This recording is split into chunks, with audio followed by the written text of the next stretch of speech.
결혼식장에서 머리채를 잡힌 채 쫓겨난 제 정체가 500억 자산가였다면 믿으시겠어요?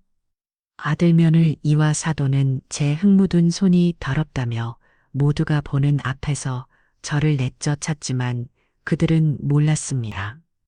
그들이 무너뜨린 제 존엄성을 되찾기 위한 500억 자산가의 처절한 복수극이 지금 시작됩니다. 매일 새벽 4시 반이면 저는 알람 소리보다 먼저 잠에서 깨요. 수십 년간 몸에 밴 습관이라는 게 참 무섭죠. 눈을 뜨면 제일 먼저 느껴지는 건 온몸을 욕심거리는 통증과 희미한 흙먼지 냄새예요. 밤새 빨아둔 작업복을 입으면 그 냄새는 더 진해지죠. 시멘트와 땀, 그리고 제 30년 세월이 고스란히 배어있는 냄새, 제 손을 보면 사람들은 다들 놀라요. 여자 손이 어쩌면 이렇게 거치냐고요. 마디마디 굵어지고 손톱 밑에는 흙대가 가실 날이 없죠. 갈라진 손등은 꼭 마른 논바다 같아요. 하지만 저는 이 손이 한 번도 부끄러웠던 적이 없어요. 이 손으로 우리 민호를 키웠으니까요. 제 자랑, 제 희망, 제 전부인 우리 아들. 거실 한쪽에 놓인 낡은 장식전 위에는 액자가 하나 있어요. 맑은한 법복을 입고 환하게 웃고 있는 우리 아들 사진. 매일 아침 밀을 나가기 전에 저는 그 사진을 한 번씩 닦아줘요. 사진 속 민호 얼굴을 보고 있으면 밤새 저를 괴롭히던 허리 통증도 버근한 어깨도 다 잊어버리게 돼요. 그래, 내가 이 맛에 살지. 우리 아들 저렇게 훌륭하게 키웠으면 됐지. 그런 생각을 하면 없던 힘도 불근 솟아나요.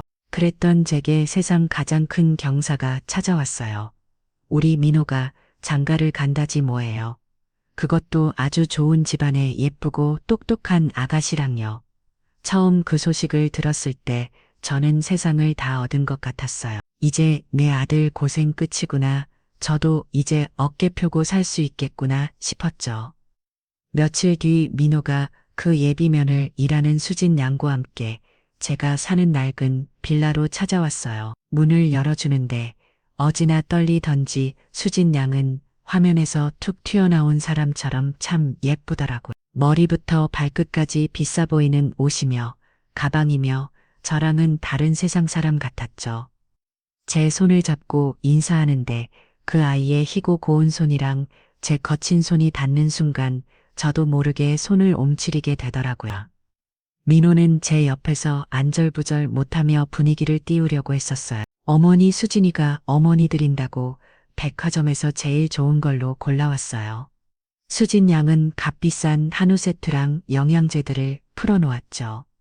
고맙긴 한데 마음 한 구석이 편치만은 않았어요. 수진 양은 소파에 앉아서 집안을 휙 둘러보는데 그 눈빛이 꼭 값을 매기는 것 같았거든요. 낡은 벽지, 비저거리는 마료 바닥, 빛바랜 가구들, 그 아이의 눈에는 모든 게 다 촌스럽고 초라하게 보였을 거예요. 아니나 다를까 수진 양이 웃으면서 한마디 하더군요. 어머님, 이제 민호 씨도 결혼하는데 공사일은 그만두셔야죠. 저희 아버님 회사의 편한 자리라도 하나 알아봐 드릴까요? 그 말은 분명 저를 위하는 말인데 왜 그렇게 차갑게 들렸을까요? 제 30년 인생을 통째로 부정당하는 기분이었어요. 민호는 옆에서 아니야. 우리 엄마는 일이 천성이셨더라며 말끝을 흐렸지만 수진 양의 눈치를 보는 게 역력했어요. 그때 알았어요. 내 아들이 이제 더 이상 나만의 아들이 아니라는 거려. 변호사가 된 아들의 세계와 흙먼지 속에서 사는 엄마의 세계는 너무나도 멀어져 버렸구나. 상결례는 아직도 기억이 생생해요. 강남에 있는 아주 화려한 한정식 집이었죠. 방에 들어서는 순간부터 숨이 턱 막히는 것 같았어요. 사도 너른 되실 분은 큰 건설사 회장님이라고 하더군요. 온몸에서 나는 너희와 다르다는 기운이 뿜어져 나오는 듯한 분들이었어요. 제가 무슨 일을 하는지 들으시더니 사부인께서 호호 웃으며 말씀하셨죠. 어머 고생 많으셨겠어요. 그래도 민호군을 이렇게 훌륭하게 키워내셨으니 정말 대단하세요. 칭찬은 분명 칭찬인데 그 말투에는 미묘한 가시가 박혀 있었어요. 마치 동물원의 동물을 구경하는 듯한 그런 신기하다는, 음식이 코로 들어가는지 입으로 들어가는지도 모르게 시간이 흘렀어요. 대화는 주로 사돈 내 사업 이야기, 그들만의 세상 이야기로 흘러갔죠. 저는 그저 고기를 숙이고 밥만 먹었어요. 그러다 사도 너른이 저를 똑바로 보면 말했어요. 사부인 민호군 참 아깝은 인재입니다. 저희가 앞으로 잘 이끌어줘야죠. 아시다시피 민호군의 앞길을 위해서라도 어울리는 환경이 참 중요합니다. 어울리는 환경, 그 말이 비수처럼 제 가슴에 와서 밝혔어요. 지금 제가 제 삶이 민호에게 어울리지 않는 환경이라는 뜻이었겠죠. 온몸에 피가 싸늘하게 식는 기분이었어요. 옆을 보니 민호는 얼굴이 하얗게 질려서 어쩔 줄 몰라 하고 있었어요. 그 순간 저는 아들을 위해 아무 말도 하지 않았어요. 아니, 할 수가 없었어요. 여기서 내가 무슨 말을 한들 초라한 변명이 될 뿐이라는 걸 알았으니까 저는 그저 희미하게 웃으며 고개를 끄덕였어요. 그게 제가 할 수 있는 전부였죠. 집으로 돌아오는 내내 민호는 제 눈치를 보며 아무 말이 없었어요. 저도 아무 말도 하지 않았고요. 무슨 말을 할 수 있었겠어요. 아들이 느꼈을 창피함과 굴유감을 생각하면 마음이 더 아파왔어요. 그래, 다날 때문이지. 내가 더 잘나지 못해서, 내가 더 부유하지 못해서 우리 아들이 저런 수모를 겪는구나. 그날 이후로 저는 결혼 준비에만 몰두했어요. 아들의 행복한 미래를 위해서 내가 걸림돌이 되어서는 안 된다고 수백 번, 수천 번 다짐했죠. 결혼식 날 입을 한복도 제일 저렴한 걸로 하나 맞췄어요. 화려한 건 저랑 어울리지도 않고 괜히 사돈네 눈에 거슬리고 싶지도 않았거든요. 결혼식이 며칠 앞으로 다가온 어느 날 밤이었어요. 저는 소박한 한복을 꺼내 정성껏 다림질을 했어요. 순백의 동정과 고운 옷구름을 매만지며 아들의 결혼식 날을 상상해봤죠. 분명 눈부시게 멋있을 거예요. 하지만 제 마음 한구석에서는 자꾸만 스산한 바람이 불어왔어요. 떨쳐내려 해도 불안감은 쉬이 가시지 않았죠. 저는 다리미를 내려놓고 방 한쪽에 있는 낡은 금고로 다가갔어요. 제 키만한 아주 무겁고 투박한 금고예요. 남편이 살아있을 때부터 쓰던 거죠. 다이얼을 돌려 육중한 문을 여니 그 안에는 낡은 서류철들이 가득했어요. 그중 가장 두꺼운 서류철을 꺼내 말없이 어루만졌어요. 그것은 제 죽은 남편이 남긴, 그리고 제가 30년간 지켜온 비밀이었죠. 저는 그 서류철을 잠시 바라보다가 다시 금고 깊숙이 넣고 문을 잠갔어요. 그 순간 제가 무슨 생각을 했는지 지금도 정확히 설명하기는 어려워요. 그저 아들의 행복한 미래를 위해서라면 뭐든 해야 한다는 막연한 생각. 그리고 어쩌면 모든 것이 나 뜻대로 되지 않을 수도 있다는 아주 희미하고 불길한 예감 같은 것이었죠. 그것이 모든 비극의 시작이 될 줄은 그때는 정말 꿈에도 몰랐어요. 드디어 아들 결혼식 날이 밝았어요. 제가 평생 이 날만 손꼽아 기다려온 것 같았죠. 장소는 듣기만 해도 입이 떡 벌어지는 5성급 호텔이었어요. 제가 평생 벌어도 하룻밤 묵기 힘든 그런 곳이요. 소박하게 맞춘 한복을 차려입고 식장에 들어서는데 발걸음이 자꾸만 움츠러들더라고요. 차방이 번쩍번쩍하고 오가는 사람들은 하나같이 영화 배우들처럼 차려입었으니 저 같은 사람은 꼭 잘못 찾아온 손님 같았죠. 그래도 제 눈에는 오직 아들 민호만 보였어요. 멋지게 턱시도를 차려입고 하객들을 맞는 모습을 보니 가슴이 벅차올라 눈물이 핑 돌을 지경이었어요. 저 아이가 내 아들이라니, 내가 저런 아들을 낳고 키웠다니. 저를 흐깃거리는 사람들의 시선 따위는 아무렇지도 않았어요. 아들만 보면 세상 모든 걸 다 가진 기분이었으니까요. 한쪽에 조용히 앉아 있는데 익숙한 얼굴 몇몇이 보이더군요. 저랑 같이 건설 현장에서 10수년을 함께 구른 동료들이었어요. 작업복이 아닌 명절 때나 꺼내 입을 법한 낡은 양복을 어색하게 차려입고는 저를 보며 환하게 손을 흔들었어요. 제가 혹시나 기죽을까봐 일부러 찾아와 준 그 마음이 너무 고마워서 저도 모르게 달려가 그들의 손을 덥석 그잡았죠. 아이고, 박씨 아들 장갑을 했다고 얼굴이 편내 펼서 우리 민호가 벌써 이렇게 커서 장갑을 다 가다니 투박하지만 진심이 담긴 축하 인사에 저는 그제야 마음이 좀 놓이는 것 같았어요. 잠시나마 제가 있을 곳을 찾은 기분이었죠. 바로 그 순간이었어요. 화려한 드레스를 입은 새아기 수진 양이 우리 쪽으로 다가오는 게 보였어요. 처음에는 인사를 하러 오는 줄 알았죠. 그런데 그 아이의 표정이 얼음장처럼 차가웠어요. 제 동료들을 위아래로 훑어보는데 그 눈빛에는 격렬과 혐오가 가득했죠. 수진 양은 제 앞에 딱 서더니 주변 하객들이 다 들으라는 듯이 큰 소리로 말했어요.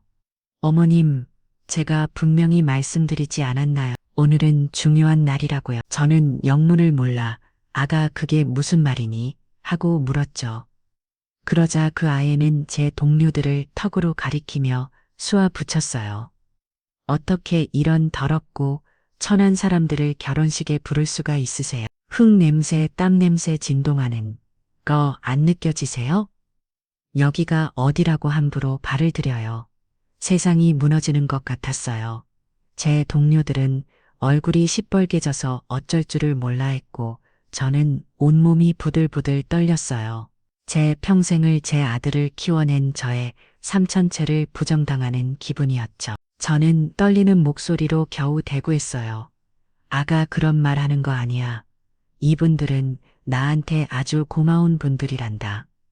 제 대답이 불에 기름을 부은 격이었나 봐요. 수진 양은 이성을 잃고 악을 쓰기 시작했어요. 고마운 분들이요?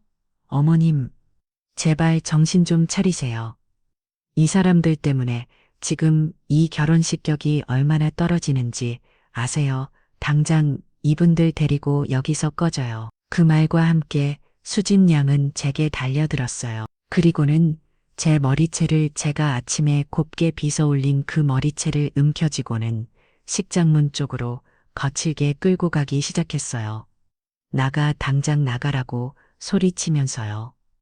저는 아무런 저항도 못하고 속수무책으로 끌려갔어요. 몸이 휘청거리고 발이 엉켰어 바닥에 넘어질 뻔했죠. 주변에서는 수근거리는 소리 놀라서 터져 나오는 비명, 그리고 휴대폰으로 이 충격적인 장면을 찍는 소리들이 뒤섞여 제 귀를 때렸어요. 그때 사돈어른이 지금 뭐 하는 짓이냐 하고 소리치며 달려왔어요. 그리고 제 아들 민호도요. 민호는 하얗게 질린 얼굴로 제게 달려와 쓰러지려는 저를 부축하려 했어요. 제가 민호의 손을 잡으려는 바로 그 순간이었죠. 사돌널은 이 민호의 앞을 딱 막아서 더군요. 그의 눈은 얼음장보다 차가웠어요. 민호 잘 듣게 지금 여기서 선택해. 전 늙은이를 버리고 우리 가문의 자랑스러운 사위가 될 건지 아니면 저 여자랑 손잡고 저 여자가 사는 그 사회 밑바닥으로 같이 꺼질 건지 시간이 멈춘 것 같았어요. 식장의 모든 소음이 사라지고 오직 사돈의 그 잔인한 목소리만 쟁쟁하게 울렸어요. 모든 하객들의 시선이 제 아들 민호에게로 향했죠. 민호는 저를 붙잡으려던 손을 허공에 등 채 덜덜 덜고 있었어요. 그의 눈동자가 심하게 흔들렸어요. 저를 한번 그리고 화려한 보석으로 치장한 아내와 장인을 한번 그렇게 번갈아 보더군요. 저는 그 순간 제 아들이 어떤 선택을 할지 이미 알고 있었어요. 어릴 적 공사장에서 다친 제 손을 붙잡고 엄마 내가 나중에 커서 꼭 호강시켜줄게라며 울먹이던 제 아들은 이제 없었어요. 제 눈앞에 있는 건 자신의 미래와 초란 어미 사이에서 갈등하는 나약하고 이기적인 한 남자일 뿐이었죠. 결국 민호는 허공에 들었던 그 손을 저를 향해 뻗었던 그 손을 천천히 아주 천천히 내렸어요. 그 손이 힘없이 아래로 툭 떨어지는 순간 제 심장도 함께 바닥으로 떨어져 내렸어요. 30년 세월이 제 모든 희생과 사랑이 아들의 그 한 번의 손짓으로 산산조각 나버렸죠. 저는 모든 것을 이해했어요. 더 이상 눈물도 나지 않았어요. 쫓겨나듯 식장을 빠져나와 텅빛 복도를 걷는데 등 뒤에서 들려오는 음악 소리와 사람들의 웃음소리가 마치 다른 세상 이야기처럼 아득하게 들렸어요. 그런데 그때 복도 코너에서 수진의 친척으로 보이는 여자 둘이 나누는 대화가 제 귀가에 날아와 밝혔어요. 아이고 속 시원하다. 진작에 저렇게 정리했어야지. 우리 수진이 시집살이 할 일은 없겠네. 그러게 말이야. 어차피 결혼 끝나면 바로 요양원에 보낼 계획 아니었어? 오늘 저렇게 대놓고 망신 좋으니 이제 제 발로 떨어져 나가겠지. 요양원 계획 그 단어들이 제 머릿속을 망치처럼 내리쳤어요. 아, 그랬구나. 오늘 이 모든 모욕이, 이 모든 굴욕이 오발적인 사건이 아니었구나. 저를 민호의 인생에서 그리고 자신들의 화려한 세계에서 완전히 지워버리기 위한 아주 치밀하게 계획된 시나리오였구나. 아들의 배신은 그 계획의 마지막 단계였을 뿐이었고요. 그 순간 제 가슴 속에서 모욕과 뚝하고 끊어지는 소리가 났어요. 슬픔과 절망이 있던 자리에 얼음처럼 차갑고 칼날처럼 날카로운 모욕과가 차오르기 시작했어요. 분노, 그래요. 그건 분노였어요. 저는 더 이상 눈물을 흘리지 않았어요. 흐르던 눈물은 이미 제 심장 속에서 차갑게 얼어붙어 버렸으니까요. 저는 복도 끝에 멈춰서 저를 내쫓은 그 화려한 결혼식장에 불빛을 등지고 섰어요. 그리고 얼음처럼 차가운 목소리로 오직 저 자신만이 들을 수 있는 목소리로 나지막이 속삭였어요. 기다려라. 너희들의 몰락을 내가 지금부터 준비해주마. 결혼식장에서 쫓겨난 그날 저는 집으로 돌아가지 않았어요. 제 안에 모욕과가 완전히 부서졌고 또 모욕과가 새롭게 태어났으니까요. 더 이상 눈물은 나지 않았어요. 눈물 흘릴 시간도 감정도 사치라고 느껴졌죠. 저는 버스를 타고 서울의 중심 여의도로 향했어요. 흙먼지 모든 제 작업화가 그 번쩍이는 동네와는 어울리지 않았지만 이제 그런 건 아무 상관없었어요. 제 목적지는 한대영 은행의 본점이었어요. 제가 수십 년간 거래해 온 곳이죠. 정문으로 들어서자 말끔한 정장을 입은 직원이 제 행색을 보고 잠시 주춤하다군요. 하지만 제가 신분증을 내밀고 이름을 말하자 그의 얼굴은 놀라움으로 바뀌고는 이내 90도로 허리를 숙여 저를 안쪽의 VIP 라운지로 안내했어요. 그래, 이게 바로 그들이 사는 세상의 방식이었죠. 잠시 후 지점장과 함께 은행 가장 깊숙한 곳에 있는 대형 금고실로 향했어요. 서늘한 공기와 묵직한 강철문 제 키보다 훨씬 큰 금고문이 열리자 그 안에는 돈다발이나 금괴 같은 것이 아닌 낡고 손때무는 서류철 수십 권이 가득 차 있었어요. 제 남편의 유산이자 제 30년의 비밀이 바로 저 안에 잠들어 있었죠. 제 남편은 우리 민호 아빠는 참 똑똑하고 다정한 사람이었어요. 명석한 건설 엔지니어죠. 그 있는 사고로 제 곁을 떠나기 전까지 늘 대한민국의 미래를 그리곤 했어요. 1990년대 초였을 거예요. 남편은 낡은 지도를 펼쳐놓고 제게 말했죠. 여보, 지금은 다들 아파트만 쳐다보지만 앞으로 대한민국은 땅으로 흥하고 망할 거야. 그러면서 손가락으로 가리킨 곳이 바로 강남의 허업을 판이었어요. 지금은 배밭지지만 10년, 20년 뒤에는 여기 스카이라인이 바뀔 거야. 그뿐만이 아니었어요. 인천에 새로운 국제공항이 들어서는다는 계획이 발표되기 전부터 남편은 영종도에 개법을 사들였어요. 수도권에 새로운 지하철 노선이 생긴다는 소문이 돌면 그는 밤새도록 정부의 도시계획 자료를 파고들어 여기 생길 만한 곳 주변의 작은 땅들을 헛값에 매입했죠. 사람들은 다들 미친 짓이라고 했지만 저는 남편을 믿었어요. 그의 눈에는 보통 사람들이 보지 못하는 미래가 담겨 있었으니까요. 주식 투자도 마찬가지였어요. 우리 민호가 살아갈 세상은 기술이 지배할 거야.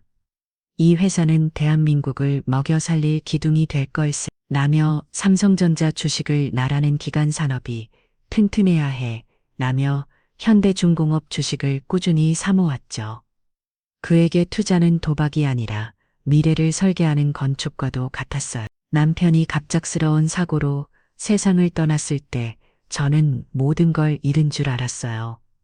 하지만 그는 제게 돈이 아닌 계획을 남겨주었죠. 그가 남긴 수십 건의 노트에는 앞으로 30년간 어떻게 자산을 불리고 지켜야 하는지에 대한 구체적인 방법들이 빼곡히 적혀 있었어요. 그것은 남편이 제게 남긴 유언이자 제가 평생을 바쳐 지켜야 할 약속이었습니다.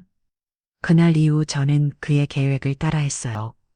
낮에는 건설 현장에서 흙먼지를 뒤집었고 분돈을 벌었고 밤에는 남편의 노트를 읽으며 경제를 공부했어요. 현장에서 번 돈과 투자 수익금은 단 한 푼도 허투루 쓰지 않고 남편의 계획에 따라 꾸준히 재투자했죠.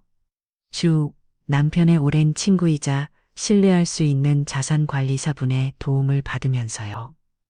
그렇게 30년 티끌 같던 씨앗은 눈덩이처럼 불어 아무도 상상하지 못할 거대한 수풀을 이루었어요. 금고 앞에 서서 저는 자산관리사에게 현재 자산 가치를 다시 한번 확인했어요. 부동산과 주식, 채권 등을 모두 합친 제 자산의 현재 가치는 약 500억 원. 그 숫자를 듣는데도 제 마음은 조금 더 동요하지 않았어요. 이 돈은 제게 부의 상징이 아니라 남편의 지혜와 제 인내의 증거였으니까요. 제가 이 엄청난 부를 숨겨왔던 단 하나의 이유는 바로 민호 때문이었어요. 혹시라도 이 돈이 내 아들의 독립심과 인성을 망가뜨릴까봐, 스스로의 힘으로 성공하는 기범을 앗아갈까봐 두려웠던 거예요. 하지만 이제 보니 제 어리석은 사랑이 결국 아들을 나약하고 오만한 괴물로 만들어버렸네요. 저는 더 이상 슬퍼하는 피해자가 아니에요. 금고에서 남편의 노트 몇 건을 꺼내 펼쳐보았어요. 예전에는 그저 남편의 흔적이라 애틋하게만 보였던 그 노트들이 이제는 전혀 다른 의미로 다가왔어요. 그 안에는 건설업의 생리, 자재 유통의 흐름, 기업의 재무제표를 분석하고 약점을 파고드는 법 등 전쟁에 필요한 모든 전략이 담겨 있었어요. 남편은 제게 돈만 남긴 게 아니었던 거예요. 적을 무너뜨릴 수 있는 완벽한 무기와 전략까지 물려준 셈이죠. 저는 그 자리에서 바로 전화를 걸었어요. 자산관리사와 대한민국에서 손꼽히는 기업 전문 변호사에게요. 더 이상 머뭇거릴 이유가 없었어요. 저는 전화기 너머에 그들에게 제 평생 처음으로 차갑고 단호한 목소리로 말했어요. 지금부터 제인순 건설 장회장 일가의 모든 것을 무너뜨릴 겁니다. 제가 가진 모든 것을 사용해서 준비해 주십시오. 그 말을 뱉는 순간 제 안의 모든 슬픔과 무력감이 사라지고 차가운 결단력만이 남았어요. 저는 금고실의 차가운 대리석 벽에 비친 제 모습을 보았어요. 흥원지 묻은 초라한 노동자가 아닌 거대한 제국을 움직일 준비를 마친 여자의 모습이 거기에 서 있거든요.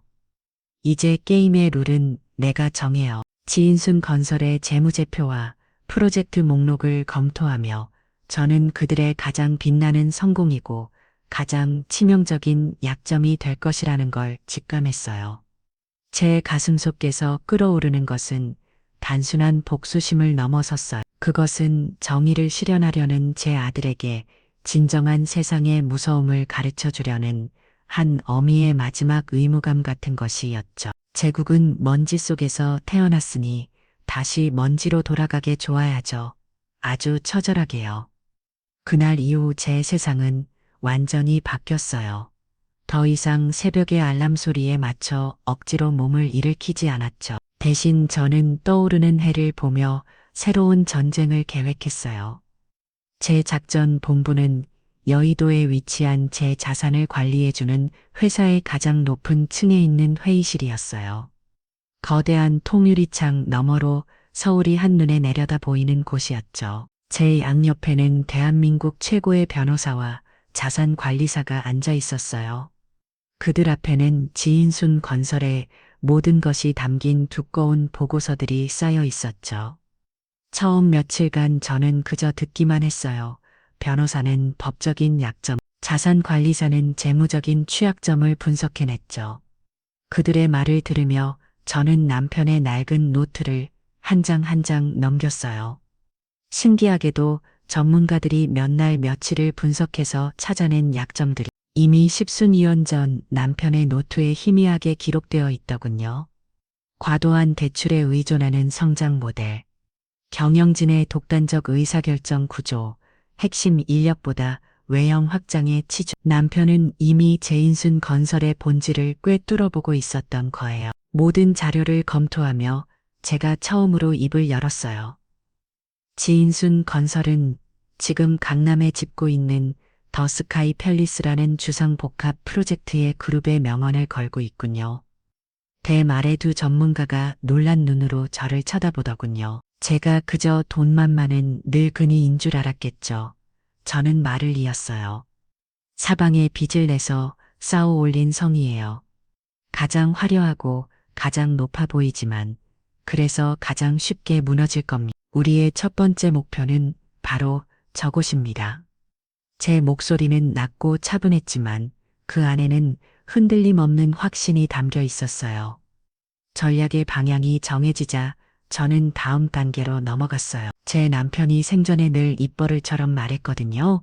건설은 사람 장사야. 기술보다 중요한 게 신뢰지. 사람을 잃으면 모든 걸 잃는 거야. 사돈인 장 회장은 오만하고 독선적인 사람이었어요. 자기보다 약한 사람들은 철저히 무시하고 짓밟았죠. 저는 바로 그 점을 파고들기로 했어요. 저는 돈으로 사람을 사지 않았어요.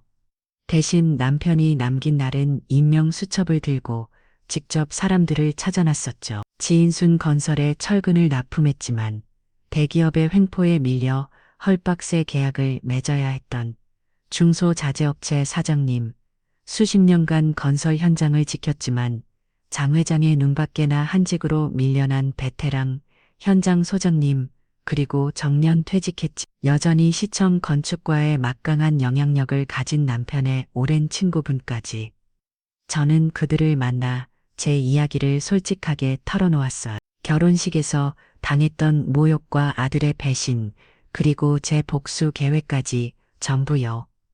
그들은 처음에는 제 엄청난 자산에 놀랐지만 이내에 제 눈에서 진심을 읽었는지 하나 둘 제 편이 되어 주었어요. 그들은 장 회장에게는 돈으로도 살 수 없는 지인숨 건설의 내부 정보들, 즉 프로젝트의 구체적인 입찰 계획 자재 수급의 문제점, 그리고 그들이 숨기고 싶어하는 비리들까지 비밀리에 제게 건네주었죠. 돈이 아닌 신뢰와 정으로 맺어진 보이지 않는 거대한 네트워크가 완성된 거예요.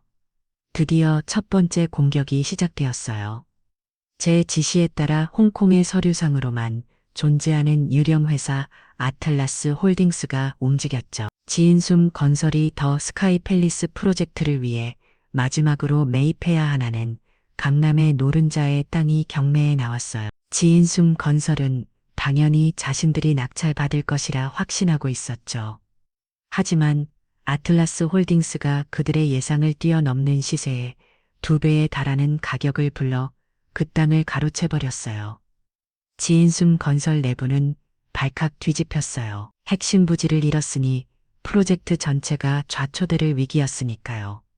하지만 그건 시작에 불과했어요. 며칠 뒤 더 충격적인 뉴스가 언론을 통해 터져나왔죠. 제가 아틀라스 홀딩스의 이름으로 바로 그 더 스카이 팰리스 부지, 바로 옆에 붙어있는 작은 땅에 대규모 농수산물 도매 유통센터를 건립하겠다는 계획을 발표한 거예요. 상상해 보세요. 수십억 원을 호가하는 최고급 주거단지 바로 옆에 매일 새벽 트럭들이 드나들고 생선 비린내가 진동하는 도매 시장이 들어서는다는 소식을요. 더 스카이 팰리스의 가치는 하루아침에 폭락했어요. 분양 계약을 했던 사람들의 항의 전화가 빗발쳤고 계약을 해지하겠다는 위약금 소송이 줄을 이었죠. 언론은 연일 지인 숨건설의 위기를 떠들어댔고 그들의 주가는 곤두박질 치기 시작했어요. 그들이 자랑하던 화려한 성에 제가 처음으로 거대한 균열을 만들어낸 순간이었죠. 저는 회의실 통유리창 앞에서 서혼란에 빠진 도시의 모습을 조용히 내려다 보았어요. TV 뉴스에서는 장 회장이 기자들에게 둘렀어요. 땀을 뻘뻘 흘리며 모험가 해명하고 있다고는요. 그 모습을 보는데 이상하게도 통쾌함보다는 차가운 만족감이 밀려왔어요. 이건 아직 시작일 뿐이니까요. 첫 번째 균열은 적을 혼란스럽게 만들고 그들의 판단력을 흐리게 하죠. 그리고 바로 그때 가장 치명적인 함정을 파야 하는 법이에요. 제 책상 위에는 새로운 사업 계획서가 놓여 있었어요.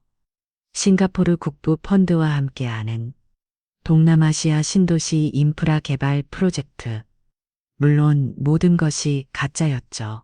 이 인순 건설이 이 절망적인 상황에서 벗어나기 위해 반드시 물 수밖에 없는 달콤하고 거대한다. 저는 이제 그 덫을 놓고 사냥감이 제 발로 걸어 들어오기만을 기다리면 됐어요. 최종 결전의 시간은 그렇게 조용히 다가오고 있었어요. 제가 친순 건설의 목을 조여가던 몇 달 동안 그들은 그야말로 지옥을 맛보고 있었을 거예요. 야심차게 시작했던 강남 프로젝트는 좌초 위기에 놓였고 자금줄은 마르다 못해 바닥을 드러냈죠. 한때 건설업계 제왕처럼 군림하신 장 회장은 하루가 다르게 늘어가고 있었어요. 언론에서는 연일 지인순 건설의 부도서를 떠들어댔고 주주들의 원성은 하늘을 찔렀죠. 바로 그때였어요.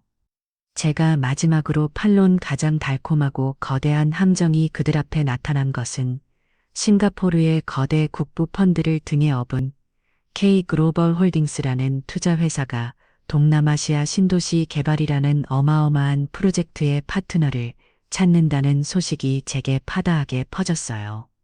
망해가는 자인순 건설에게는 그야말로 마지막 동아줄이었죠. 장 회장은 지푸라기라도 잡는 심정으로 그 투자 회사의 모든 인맥을 동원해 연락을 취했어요. 그리고 기적처럼 미팅 약속이 잡혔다는 소식을 듣게 되었죠. 그들은 이것이 신이 주신 마지막 기회라고 생각했을 거예요. 약속 당일 장 회장은 자신의 아들이 자전 아들인 민호 그리고 그의 아내이자 재전 며느리인 수진과 함께 약속 장소로 향했어요. 마지막 희망을 걸고 찾아간 곳은 여의도에서 가장 높은 빌딩의 펜트하우스 오피스였어요. 그들은 아마 입구에서부터 그 위용에 압도당했을 겁니다. 바닥부터 천장까지 온통 최고급 대리석과 번쩍이는 금속으로 장식된 그곳은 마치 현대의 공정 같았으니까요. 안내를 받아들여서는 회장실은 더 가관이었죠. 축구장만 한 공간의 한쪽 벽면 전체가 통유리로 되어 있어 서울의 전경이 발 아래로 까마득하게 펼쳐져 있었어요. 그들은 그 압도적인 풍경 앞에서 그리고 자신의 운명을 결정할 미지의 투자자를 기다리며 바짝 긴장하고 있었을 거예요. 초조하게 손을 비비는 장 회장. 하얗게 질린 얼굴로 바닥만 내려다보는 수지. 그리고 영원히 빠져나간 껍데기처럼 멍하니 서 있는 민호 그들의 모습은 참으로 가련하기 짝이 없었죠. 얼마나 시간이 흘렀을까요? 마침내 회장실 안쪽 거대한 책상 뒤에 놓인 육중한 가족의 이자가 천천히 아주 천천히 그들 쪽으로 돌아가기 시작했어요. 그들의 마지막 희망 마지막 구원자가 드디어 모습을 드러내는 순간이었죠. 하지만 의자가 완전히 돌았었을 때 그들의 눈앞에 나타난 것은 싱가포르의 투자자가 아니었어요. 바로 저 박경자였어요. 흙먼지 모든 작업복도 철한 한복도 아닌 제 몸에 완벽하게 맞춰진 최고급 실크 정장을 입은 모습으로요. 지난 수십 년간 제 손을 뒤덮었던 구두산과 상처는 이제 우아한 장갑 속에 감춰져 있었죠. 저는 그들의 경악으로 일그러지는 얼굴들을 바라보며 제 평생 가장 차갑고 고요한 목소리로 입을 열었어요. 오래 기다리셨습니다. 사돈, 그 한마디에 회장실의 공기는 그대로 얼어붙었어요.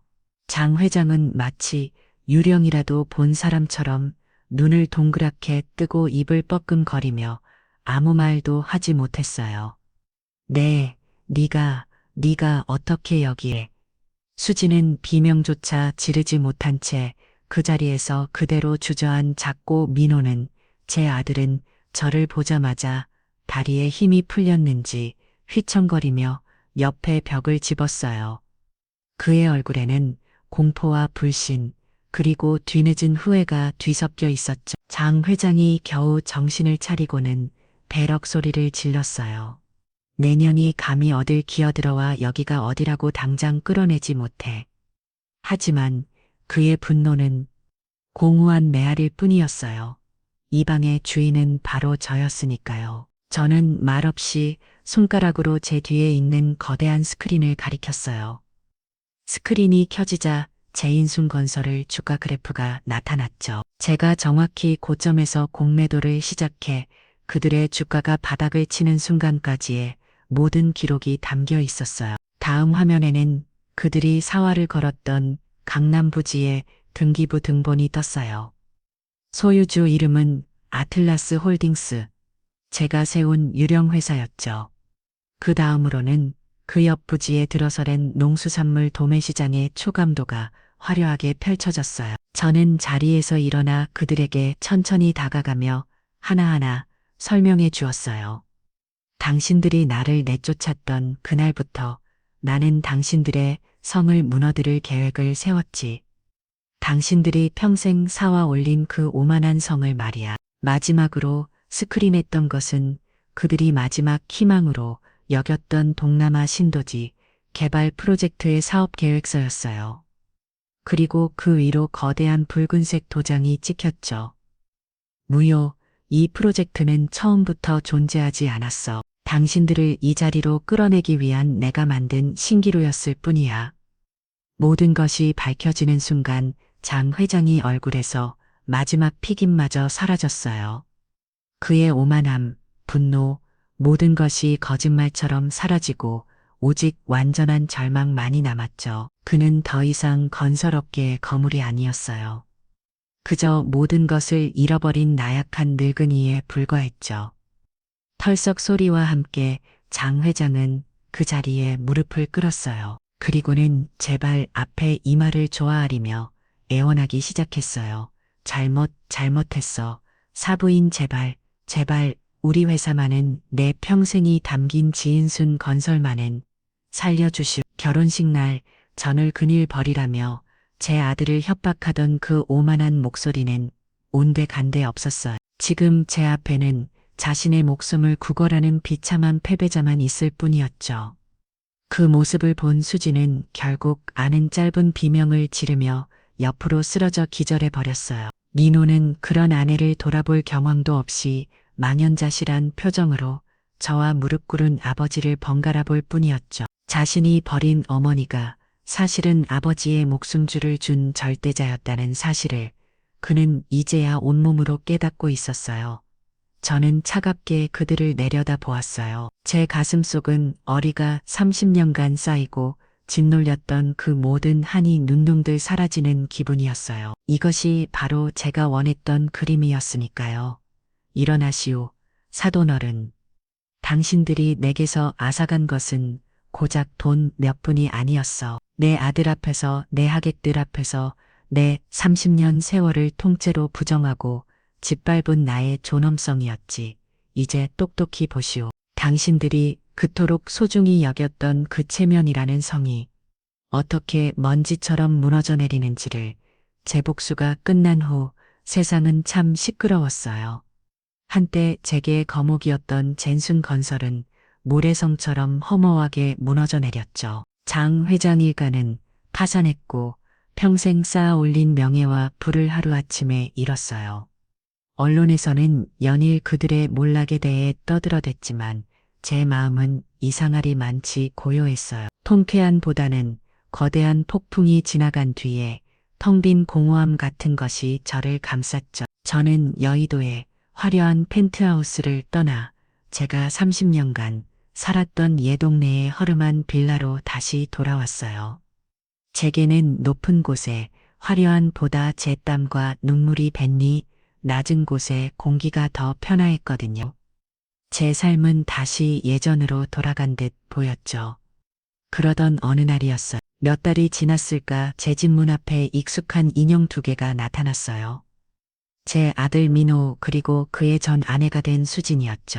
그들은 한때 세상을 다 가진 것처럼 오만했지만 이제는 모든 것을 잃고 비참한 행색으로 제 집 앞에 서 있었어요. 그들은 며칠 밤낮으로 꼼짝도 않고 차가운 시멘트 바닥에 무릎을 꿇고 있었어요. 용서를 구한다면서요.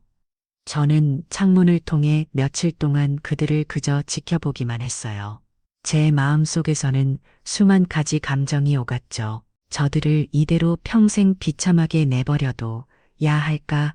아니면 어머니라는 이름으로 마지막 자비를 베풀어야 할까? 그들을 볼 때마다 결혼식 날의 악몽이 떠올라 치가 떨리다가도 한때는 제 전부였던 아들의 앙상한 등을 보면 가슴 한구석이 아려왔어요. 며칠이 지난 새벽 저는 마침내 무거운 현관문을 열고 밖으로 나갔어요.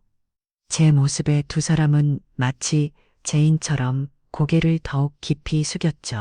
아마 제가 돈다발을 던져주며 이거나 받고 꺼져라 하거나 아니면 평생을 다 쏟아붓어도 모자랄 젖을 펴볼 것이라 예상했겠죠. 하지만 저는 그 두 가지 길을 모두 선택하지 않았어요. 저는 남편의 유언을 그의 마지막 약속을 떠올렸어요. 그는 제게 이런 말을 남겼거든요. 여보, 우리가 이런 모든 것은 결국 우리 아들이 올바른 사람이 되는데 쓰여야 해요. 그래, 제 복수의 진짜 끝은 파멸이 아니라 바로 이 약속을 지키는 것이었어요.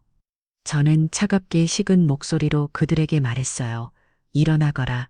용서는 말로 구하는 것이 아니다. 너희가 그토록 격렬했던 것의 가치를 너희의 몸으로 직접 깨달았을 때 그때 다시 이야기하자. 저는 손가락으로 동네 건너편에 보이는 제가 새로 인수한 건설회사의 현장 두 곳을 가리켰어요.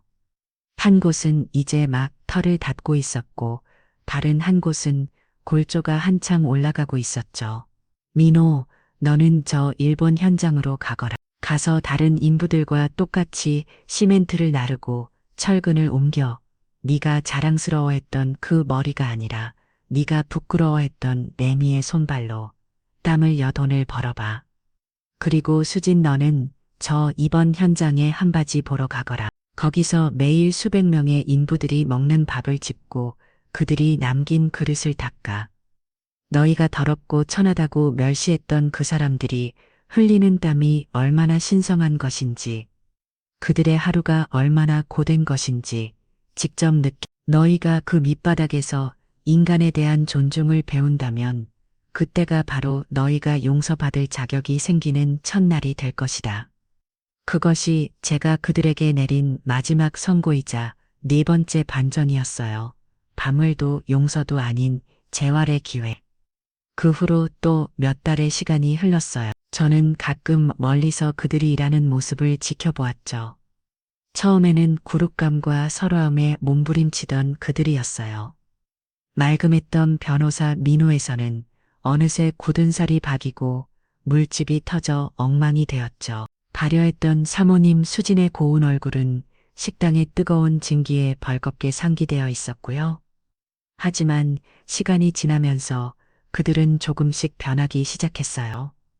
민호는 고된 노동 끝에 동료 인부들과 막걸리 한 사발을 나눠 마시며 그들의 고단한 삶의 이야기에 귀를 기울이기 시작했어요. 그는 아마 그때 비로소 제 30년 세월의 무게를 아주 조금이나마 이해하기 시작했겠죠. 수지는 묵묵히 설거지를 하면서 자신이 내어준 따뜻한 밥 한 그릇에 고맙습니다.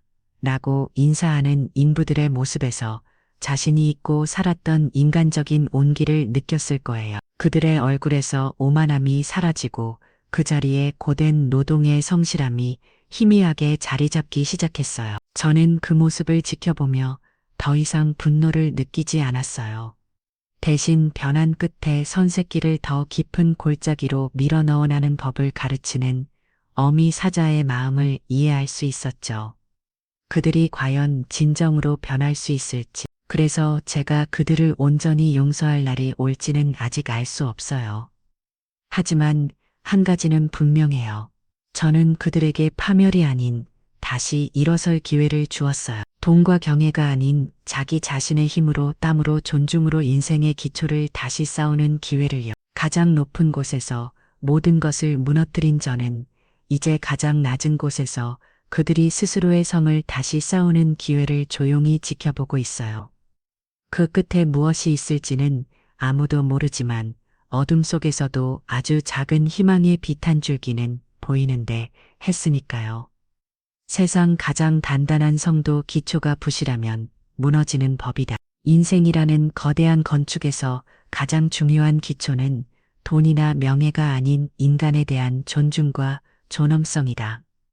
한평생 흙먼지를 뒤집어 쓴 어머니의 거친 손은 가장 낮은 곳에서 가장 높은 것을 쌓는 법을 알고 있어. 진정한 효도는 부모를 부끄러워하지 않는 마음에서 시작되며 진정한 지혜는 복수를 넘어 사람을 다시 세우는데 가장 아픈 상처를 준 사람에게 파멸이 아닌 성장의 기회를 주는 것. 그것이 아말로 가장 높은 곳에서 베푸는 가장 깊은 가르침일 것이다. 인생이라는 게 집 짓는 것과 참 같아요. 기초가 부실하면 아무리 화려하게 쌓우는데도 결국 무너지게 마련이거든. 가장 단단한 기초는 돈이나 명예가 아닌 사람에 대한 존중 바로 그거였죠. 그래서 가장 현명한 복수는 상대를 파악해야 하는 게 아니라 가장 낮은 곳에서부터 스스로를 다시 지을 기회를 주는 것이었을 거예요.